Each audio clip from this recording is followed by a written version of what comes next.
भारतीय नौसेना ने चालक दल बचाया। यमन के हूती विद्रोहियों ने बुधवार को अदन की खाड़ी में एक व्यापारिक जहाज पर मिसाइल से हमला कर दिया था।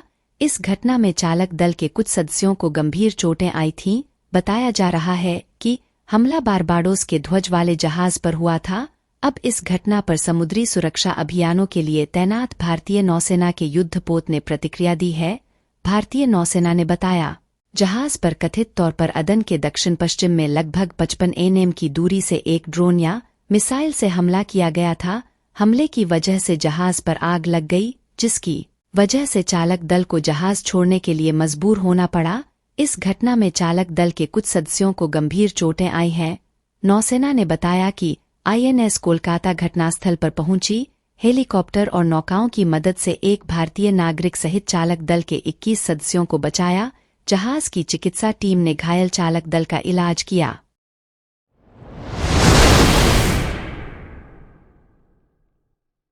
दुनिया भर में प्रदूषण से हर साल 10 लाख मौत। हवा में मौजूद सूक्ष्म प्रदूषित कण PM 2.5 की वजह से हर साल 10 लाख लोगों की असामयिक मौत हो रही है। यह कण सांस के जरिए आसानी से शरीर में पहुंच जाते हैं और तेजी से रक्त में मिश्रित होकर बाकी अंगों को प्रभावित करते हैं। शोधकर्ताओं ने चिंता जताते हुए तत्काल इससे निपटने के ठोस कदम उठाना जरूरी बताया है। ऑस्ट्रेलिया के मोनाश विश्वविद्यालय के शोधकर्ताओं का यह अध्ययन द लैंसेट मेडिकल जर्नल में प्रकाशित हुआ है। इसके मुताबिक PM 2.5 युक्त हवा में कुछ घंटे या दिन तक मौजूद रहते हैं। साल 2000 से 2019 के बीच शोधकर्ताओं ने देखा कि पूरी दुनिया में हर साल 10 लाख से ज्यादा लोगों की असामयिक मौत हुई। इसमें 65% मौतें भारत सहित एशिया के देशों में हुई है, जहां साल के लगभग 365 दिन वायु प्रदूषण बना रहता है। प्रमुख शोधकर्ता प्रोफेसर युमिंग गो ने कहा कि दुनिया के 13,000 से अधिक शहर और कस्बों में वायु प्रदूषण और हर साल हुई मौतों का विश्लेषण किया गया है। इसमें पाया कि PM 2.5 जोखिम के कारण मृत्यु दर के मामले में चीन शीर्ष पर है, वहीं भारत 15वें से 8वें स्थान पर पहुंचा है।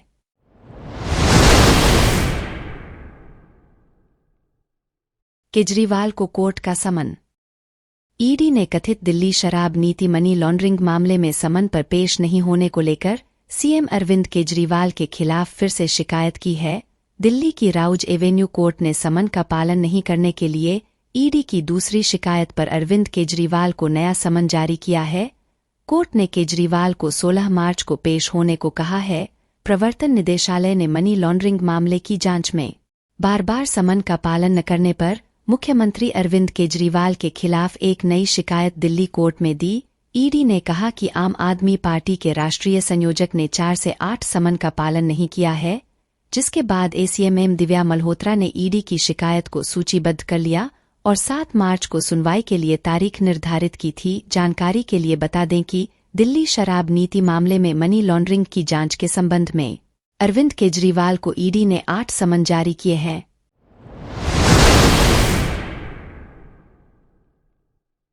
चुनावी बॉन्ड मामले में अवमानना याचिका दायर।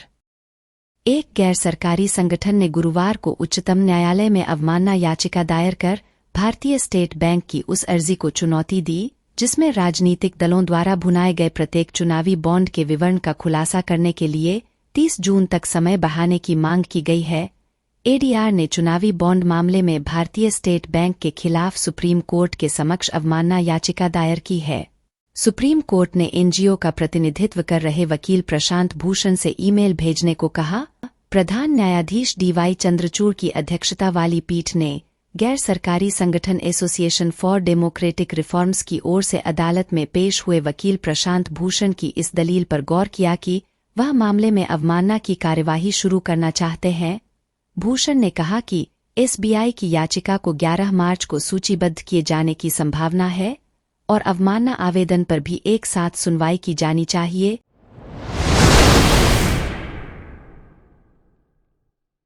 केंद्रीय अर्धसैनिक बलों के लिए 6 दिन की हवाई सेवा बहाल।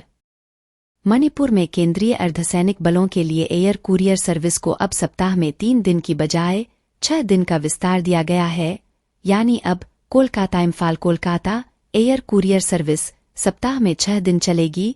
इससे मणिपुर में मौजूद केंद्रीय अर्धसैनिक बलों के जवानों को राहत मिलेगी। मणिपुर में आवागमन के लिए केंद्रीय बलों को हवाई सेवा का इंतजार नहीं करना पड़ेगा। केंद्रीय गृह मंत्रालय की तरफ से 5 मार्च को यह आदेश जारी किया गया है। सूत्रों का कहना है कि गत वर्ष 3 मई से जातीय हिंसा से जूझ रहे मणिपुर में सुरक्षा बलों का कोई बड़ा ऑपरेशन संभावित है। राज्य के लिए अगले 6 महीने बहुत अहम है। केंद्रीय गृह मंत्रालय द्वारा जारी आदेश के मुताबिक मौजूदा समय में मणिपुर के लिए Kolkata Imphal Kolkata air courier service सप्ताह में 3 दिन सोमवार, बुधवार और शनिवार को चलती है। इन्हीं 3 दिन में वहां पर केंद्रीय बलों की आवाजाही होती है। अब एयर कुरियर सर्विस को सप्ताह में 6 दिन तक चलाने की बात कही गई है।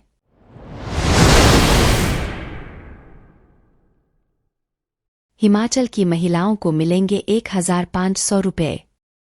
हिमाचल प्रदेश की सुक्खू सरकार 18 से 60 साल तक की 5 लाख से अधिक पात्र महिलाओं को इंदिरा गांधी प्यारी बहना सुख सम्मान निधि योजना के तहत वित्तीय वर्ष 2024 से 25 से 1,500 से 1,500 रुपये हर माह देगी।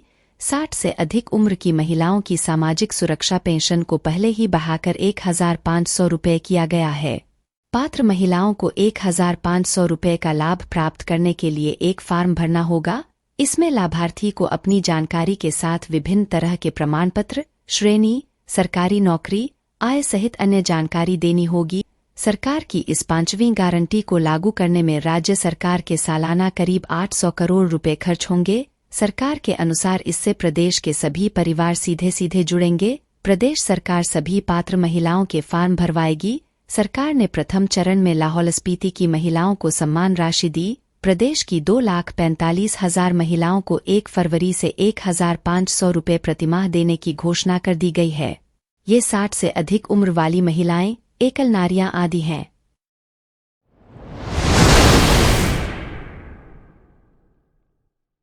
बब्बर खालसा के 2 आतंकी हुए गिरफ्तार। जालंधर में टारगेट किलिंग करने आए बब्बर खालसा के 2 आतंकियों को काउंटर इंटेलिजेंस ने गिरफ्तार किया है। आरोपियों से पुलिस ने 2 पिस्टल, 4 मैगजीन और कारतूस बरामद हुए हैं। पुलिस सूत्रों से पता चला है कि काउंटर इंटेलिजेंस ने खुफिया जानकारी के आधार पर ऑपरेशन कर इन आरोपियों को गिरफ्तार किया है। पता चला है कि आरोपी पंजाब में किसी बड़े नेता को टारगेट करने आए थे। फिलहाल इसे लेकर काउंटर इंटेलिजेंस ने कोई खुलासा नहीं किया है। जल्द दोनों आतंकियों को पुलिस कोर्ट में पेश कर रिमांड पर लेगी। उनका सरगना आतंकी हरविंदर सिंह उर्फ रिंदा संधू का साथी है। वहीं उन्हें आर्मेनिया से शमशेर सिंह उर्फ सेरा भी निर्देश देता था। पासियन के कहने पर आतंकियों ने दोआबा में टारगेट किलिंग करनी थी। इसे लेकर अमृतसर एसएसओसी द्वारा यूएपीए और आर्म्स एक्ट सहित विभिन्न धाराओं के तहत एफआईआर दर्ज की गई है।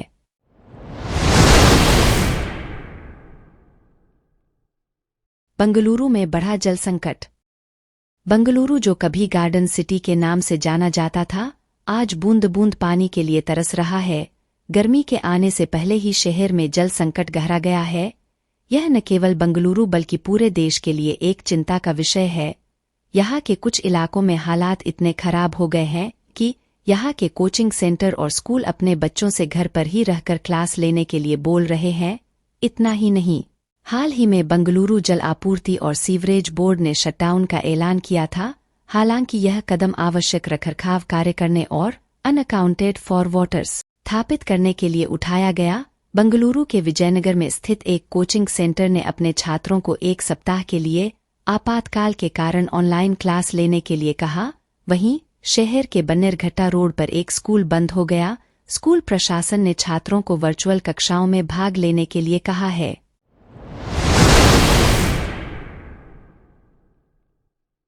बुधवार को अनुभाग भितरवार के बागवी गांव में उस समय सनसनी फैल गई जब आवारा कुत्तों के हमले से एक भेड़ पालक की 6 भेड़ों की मौत हो गई, तो वहीं 1.5 दर्जन भेड़ें गंभीर रूप से घायल बनी हुई है। वहीं पीड़ित भेड़ पालक ने गांव के ही लोगों के आवारा और पालतू कुत्तों से परेशान होकर भितरवार पुलिस थाने में आवेदन दिया है। बताते चलें कि 18 घायल भेड़ों का उपचार पशु चिकित्सकों की निगरानी में किया जा रहा है। वहीं घायल अन्य भेड़ों में से 8 भेड़ों की भी गंभीर हालत बनी हुई है।